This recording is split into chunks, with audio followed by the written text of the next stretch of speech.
a favorite player here? Ahoj, jak se ti líbil dnešní jarmark tady v hale? Byl perfektní, děti to měli dobře připravený, měli tam plno domácích výrobků, některý dělali sami, některý sice byli koupený, ale bylo to zajímavý, bylo to po obou stranách. Myslím si, že se jim to povedlo a že přispěli na dobrou věc. Hi Lamp, welcome back. I have a question for you. Okay. Do you have a favorite player here? I do. And Thomas Vieira. why? Just from the times that we played against each other, his competitiveness, how he's still playing in his years of career right now. So it's definitely gonna be Thomas, and I just love his nature, how hard he plays for sure. Tak ahoj Sváťo, líbí se ti dneska basket? Jo, hodně. Hodně se ti líbí? A máš nějakého oblíbeného hráče? Jo, jednoho jsem viděl i dole.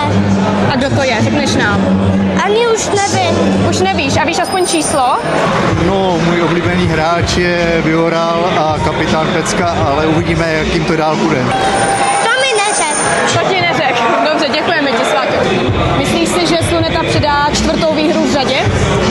Věřím jim, myslím si, že by to mohli zvládnout a udělat vánoční dárek divákům další výhrou v řadě.